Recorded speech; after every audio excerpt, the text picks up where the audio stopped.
ఒక ఇద్దరు యవనస్తులు మెంటల్ హాస్పిటల్లో ఉన్నారు. ఓట్ల ఎలక్షన్స్ వచ్చాయి. అందరిని అడుగుతున్నాడు ఒక ఆయన, ఎమ్మెల్యే అవ్వాలని చెప్పి. అరే అందరిని ఊర్లో వాళ్ళందరూ నాకు ఓట్లు వేయించండి రాని. చాలా మంది మెంటల్ హాస్పిటల్లో ఉన్నారు, వాళ్ళతో కూడా తీసుకొచ్చి ఓట్లు వేస్తే బాగుంటుంది. సార్ ఈ పిచ్చోళ్ళతో ఓట్లు వేయించడం మన వల్ల కాదు సార్ అని చెప్తే, లేదు నేను లోపలికి వస్తాను, చూపించండి ఒక్కొక్కడిని.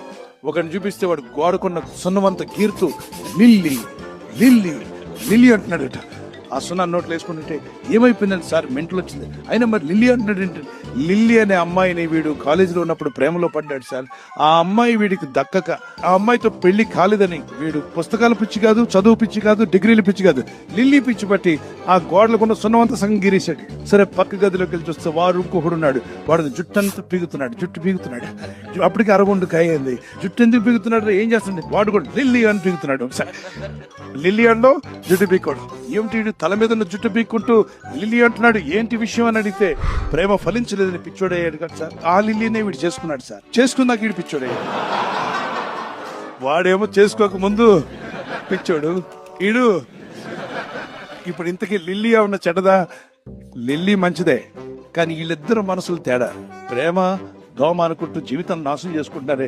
బాగా చదువుకుని వీడు ఉన్నత చదువు చదివి మంచి డిగ్రీలు సంపాదించుంటే, మంచి సంబంధం, మంచి ఇంటి అమ్మాయి ఎవరో ఒక సంబంధం వచ్చి వాళ్ళ పేరెంట్స్ పెళ్లి చేసి ఉండేవాళ్ళు కదా. లిల్లీ అంటూ పోయి ఏంట్రా ఇలా అయిపోయాడని. కనుక ఈ లోకం అనేది పిచ్చి పట్టించే విధంగా మనుషులు మోసం చేస్తుంది.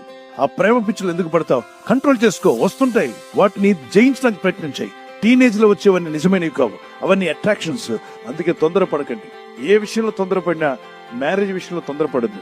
If you hurry you will worry, somebody will bury. జీవితం అంతా ఇబ్బందులు పాలవలసిందే. అందుకే భార్యను దేవతగా భావించుకు, భార్యకి ఇవ్వాల్సిన స్థానం భార్యకి. భర్తను దేవుడిగా భావించుకు, భర్తకి ఇవ్వాల్సిన స్థానం భర్తకి, దేవుడికి ఇవ్వాల్సిన స్థానం దేవుడు. దేవుడిని కూడా పక్కకు పెట్టి, పేరెంట్స్ ను పక్కకు పెట్టి లిల్లీ లిల్లీ అంటే నీ జీవితం అంతా లుల్లు అయిపోతుంది. ప్రార్థన చేయండి, ఆలోచించండి. దైవ చిత్తమైనటువంటి సంబంధాలు మీకు దేవుడు ఏర్పాటు చేయను గాక. ఆమేన్.